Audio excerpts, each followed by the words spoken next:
నుంచి మంచి పంటలు పండే ప్రాంతంతో సహా బలవంతంగా ఇష్టం లేకపోయినా సరే లాక్కొని పెద్ద పెద్ద కార్పొరేట్ కంపెనీలకి కేటాయిస్తున్నారు. లక్షలాది మందికి ఉద్యోగాలు ఇస్తామని ఆశలు పెడుతున్నారు. కానీ ఈరోజు రాష్ట్రంలో మొత్తం గత 25 సంవత్సరాల్లో ఈ అభివృద్ధి వ్యూహాలు, విజన్ 2020లు, విజన్ 47లు, రకరకాల పేర్లతోటి 1,48,000 ఎకరాలు ప్రభుత్వం ఏపీఐఎస్ ద్వారా సేకరిస్తే ఎస్సీజెడ్లకు కానీ, గ్రోత్ సెంటర్లకు కానీ, కారిడార్లకు కానీ ఏదో పేరుతోటి కేటాయిస్తే 1,00,000 ఎకరాలు వివిధ సంస్థలకు కేటాయించారు. 44,000 ఎకరాలు ఇప్పటికి కూడా ఖాళీగా ఉంది ఈ 25 ఏళ్లలో. ఈ కేటాయించిన 1,00,000 ఎకరాల్లో 20% పొలంలో కూడా, అంటే భూమిలో కూడా పరిశ్రమలు పెట్టలేదు. అత్యధిక భాగం చేతులు మారుతున్నాయి, బ్యాంకుల నుంచి రుణాలు తెచ్చుకుంటున్నారు, దాన్ని ఎగ్గొట్టేస్తున్నారు, రుణాలు ఎగ్గొట్టేస్తున్నారు. చివరికి ఆ సేకరించిన భూములు వ్యవసాయం లేదు, పరిశ్రమలు లేవు, ఉపాధి లేదు, మొత్తం రియల్ ఎస్టేట్ కింద మార్చేస్తున్న పరిస్థితి కనిపిస్తుంది. ఈరోజు నడుస్తున్నటువంటి చరిత్ర అభివృద్ధి పేరుతో భూములు తీసుకొని రియల్ ఎస్టేట్గా మార్చడానికి ప్రయత్నం జరుగుతుంది. రెండవది, ఇది కార్పొరేట్ కంపెనీలు కేటాయిస్తున్నారు. ఈ కార్పొరేట్ కంపెనీలు అన్నింటిలో కూడా మన బడా రాజకీయ నాయకుల యొక్క వాటాలు, బెనామీలుగాను వాటాలు ఉన్నాయి. వాళ్ళు లాభపడుతున్నారు. వాళ్ళ కోసమే ఈ భూములు ఈ రకంగా కేటాయిస్తూ ఉన్నారు. విదేశీ పెట్టుబడులు అన్నవి ఎన్ని వచ్చినాయి ఈ 25 ఏళ్లలో? విదేశీ పెట్టుబడులు ఎన్ని వచ్చినాయి? తిరుగుతూ ఉన్నారు, దేశాలు తిరుగుతూ ఉన్నారు. కాబట్టి మొత్తం కేటాయించిన భూములు ఎంత, అందులో పెట్టిన పరిశ్రమలు ఎన్ని, ఎంతమందికి ఉపాధి కల్పించారు, ఉద్యోగాలు వచ్చినాయి, ఉద్యోగాలు వచ్చిన చోట స్థానికులకు ఎన్ని ఉద్యోగాలు ఇచ్చారు బయట వాళ్ళు కాకుండా, ఈ వివరాలన్నిటితోటి రాష్ట్ర ప్రభుత్వం శ్వేతపత్రం ప్రకటించాలి అని చెప్పి మేము డిమాండ్ చేస్తాం. వాస్తవాలు చెప్పాలి. ఉదాహరణకి ఇప్పుడు కాళాసి దగ్గర తిరుపతి జిల్లాలో మన్నవరం అనే చోట బెల్ కోసం దాదాపు 500 ఎకరాలు తీసుకున్నారు. ఇప్పుడు మళ్ళీ ఆ భూములు వెనక్కి ఇవ్వండి అని చెప్పి అడుగుతున్నారు. ఆడ ఫ్యాక్టరీ పెట్టలేదు, చిన్న యూనిట్ పెట్టారు. సెంట్రల్ గవర్నమెంట్ నిధులు 4,000 కోట్లు సెంట్రల్ గవర్నమెంట్ నిధులు రావాలి. ఎందుకు ఇవ్వలేదు సెంట్రల్ గవర్నమెంట్? మోడీ ప్రభుత్వం చేసిన వాగ్దానం, వచ్చి విజిట్ చేసి కూడా పెడతా ఉన్నారు, పెట్టలేదు. పక్కనే నెల్లూరు జిల్లాలో షుగర్ ఫ్యాక్టరీ 150 ఎకరాలు మూతేసారు. ఇప్పుడు దాన్ని మేము తీసుకుంటాం ఏపీఐఎస్సీ అంటున్నారు, పరిశ్రమ పెడతా అంటున్నారు. ఏ పరిశ్రమ పెడతారో చెప్పరు, ఎంతమందికి ఉద్యోగాలు ఇస్తారో చెప్పరు. దానికి అక్కడ ఉన్నటువంటి రాజకీయ నాయకులు, ఎమ్మెల్యేలు, మంత్రులు కన్నుపడింది. దాన్ని ఎట్లా ఒకళ్ళు కాజేయాలని రైతులు ప్రతిఘటిస్తూ ఉన్నారు. షుగర్ ఫ్యాక్టరీ కాదా? షుగర్ ఫ్యాక్టరీని మూసేసి వే ఫ్యాక్టరీ ఏం పెడతారు? ఎవరికి ఉద్యోగాలు ఇస్తారు? ఆడ కార్మికులకు 30 కోట్లు బకాయిలు ఉన్నాయి, అవి ఎవరు? జీతపత్యాలు, వాళ్ళు కడుపు కాలుతా ఉన్నది. అలాగే మనకి ఇక్కడే ఈ ప్రకాశం, బాపట్ల ఈ జిల్లాలో వాన్పిక్ అడ్రస్ లేకుండా పోయింది, లేపాక్షి అడ్రస్ లేదు, కాకినాడ ఎస్సీజెడ్ అడ్రస్ లేదు. ఇప్పుడు నక్కపల్లి బల్క్ డ్రగ్ ఫ్యాక్టరీ అని చెప్పి 5,000 ఎకరాలు తీసుకొని అందులో ఇప్పుడు 2,000 ఎకరాలు బల్క్ డ్రగ్ ఫ్యాక్టరీకి, మిగతా 3,000 మిట్టల్ స్టీల్ ఫ్యాక్టరీకి ఇస్తా ఉంటున్నారు. అంటే బల్క్ డ్రగ్ ఫ్యాక్టరీకి చౌకగా భూములకి సేకరించడం ఏమిటి, ఖాళీగా పెట్టడం ఏమిటి, ఏ ఫ్యాక్టరీ రాకపోవడం ఏమిటి, ఇప్పుడు మళ్ళీ మిట్టలకు ఇస్తామంటాం ఏమిటి? మిట్టలకు ఎందుకు ఇస్తారు? విశాఖ స్టీల్ ప్లాంట్ని మూతేయటానికి.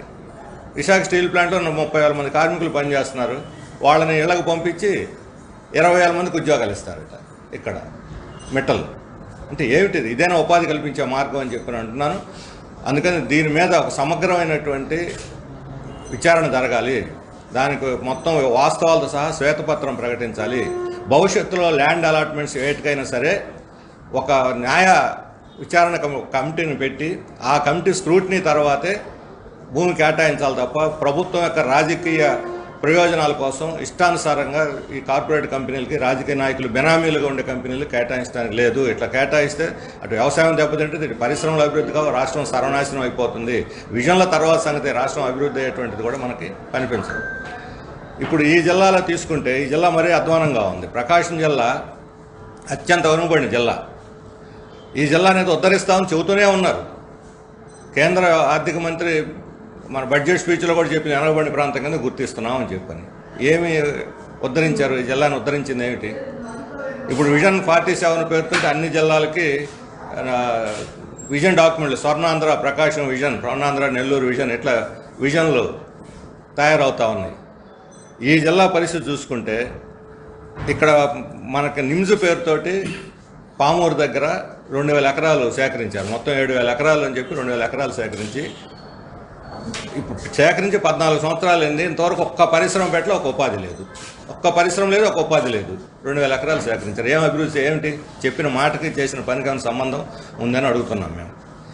అలాగే బయోగ్యాస్ ప్లాంట్కి ఇప్పుడు తీసుకుంటాం. రిలయన్స్ టాప్ కంపెనీ దేశంలోనే ఇప్పుడు 400 ఎకరాలు పీసీపల్లిలో మొదటి దశలో తీసుకున్నారు. 6000 ఉద్యోగాలు వస్తాయని లోకేష్ వచ్చి ప్రారంభించి ప్రకటించిపోయాడు. యాక్చువల్గా ఎన్ని వస్తాయి ఉద్యోగాలు? ఆడ బయోగ్యాస్ ప్లాంట్ పెడితే 70 స్కిల్డ్ 100 అన్స్కిల్డ్ ఉద్యోగాలు మాత్రమే వస్తాయి. రైతులకి 31,000 లీజ్ ఇస్తారట, దీర్ఘకాలం లీజు. ఇక ఆ భూములు రైతుల చేతులు జారిపోయినట్టే. దాని మీద వచ్చే లాభం ఎంత? రైతులకి ఇచ్చే లీజ్ ఎంత? లాభాన్ని బట్టి లీజ్ ఇస్తారా? వచ్చే ఆదాయాన్ని బట్టి లీజ్ ఇస్తారా? లేకపోతే ఖాళీగా ఉంది కాబట్టి మీకు ఇచ్చిందే ఒక గొప్ప, ఇచ్చింది తీసుకొని సంతృప్తి పడండి అని చెప్పి మోసం చేస్తారా? ఇప్పుడు మన దగ్గర ఇక్కడ కౌలుకి ఇస్తే వరికి ఒక రకం ఉంటుంది, చెరుకు ఒక రకం ఉంటుంది, పొగాకు ఒక రకం ఉంటుంది, పత్తికి ఒక రకం ఉంటుంది, మిర్చికి ఒక రకం ఉంటుంది. పంటను బట్టి, పంట మీద వచ్చే లాభాన్ని బట్టి లీజ్ ఉంటుంది. మరి ఈ బయోగ్యాస్ ప్లాంట్లో ఎంత లాభం వస్తుంది ఆ లెక్కలు చెప్పాలి ప్రజలకి. ఒక్కొక్క ఎకరా మీద 5-6 లక్షల రూపాయలు బయోగ్యాస్ ద్వారా వాళ్ళు సంపాదిస్తున్నారు. ఇచ్చేది 30,000 రైతులకి. భూమి కలిగిన వాళ్ళకి అసలు వాటా ఇవ్వాలి, వచ్చే లాభాల్లో వాళ్ళకి వాటా ఇవ్వాలి. లీజు పెంచాలి. భూమి గ్యారెంటీ. అసలు లీజు యాక్ట్ లేదు. ఇప్పుడు ల్యాండ్ అక్విజిషన్ యాక్ట్ ఉంది, ల్యాండ్ పూలింగ్ యాక్ట్ ఉంది, ల్యాండ్ లీజింగ్ యాక్ట్ లేదు. మరి ఏ చట్ట ప్రకారం రేపు పొద్దున్న రైతుల భూములు మా భూములు మాకు ఇవ్వాలంటే ఇవ్వనంటే కంపెనీ ఏం చేసి లేదు, ఢిల్లీ కోర్టుకో బొంబాయి కోర్టుకో పోవాలి. ఎవడు తిరిగి చేస్తాడు? అందుకని మొత్తం భూములన్నీ కూడా కార్పొరేట్ల మయం చేయడానికి, వాళ్ళ పరం చేయడానికి దీన్ని అభివృద్ధి అనేటువంటి ఒక అందమైన అబద్ధాన్ని చెప్పి జనాన్ని మోసం చేస్తున్నారు. అందుకని దీనికి సంబంధించి పూర్తి వాస్తవాలు ఈ బయోగ్యాస్ ప్లాంట్లో రైతులకి లీజుకు సంబంధించిన గ్యారెంటీలు చట్టబద్ధత కల్పించాలని చెప్పి మేము కోరుతున్నాము. అలాగే ఇక్కడ మన గ్రానైట్ ఉంది.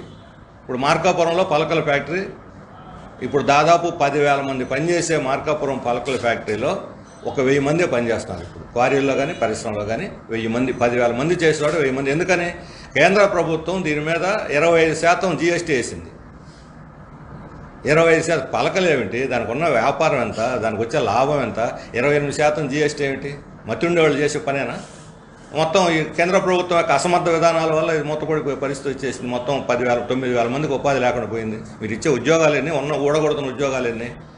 ఇప్పుడు గ్రానైట్ మనకి చేమకుర్తి గ్రానైట్లో సగానికి సగం ఎక్స్పోర్ట్ పడిపోయింది. కారణం ఏంటి? అమెరికా వాళ్ళు ఇప్పుడు టారిఫ్ పెట్టి చైనాకు పోవటానికి లేదు, ఒత్తిడి. ఇక్కడ సగం చైనాకు పోతుంది. ఇప్పుడు చైనా ఎగుమతులు ఆగిపోయినాయి. ఇప్పుడు పాలిషింగ్ యూనిట్లలో మూతపడిపోయినాయి, సగానికి సగం. వర్కర్స్ సంఖ్య తగ్గిపోయింది. ఇంత పెద్ద ప్రఖ్యాతమైనటువంటి మన చేమకుర్తి గ్రానైట్, ఇదే మన పాలపొంతలు అంటే ఇదే సంక్షోభాలు అంటే వీళ్ళు అభివృద్ధి చేసేది ఏమిటని చెప్పి అడుగుతాం.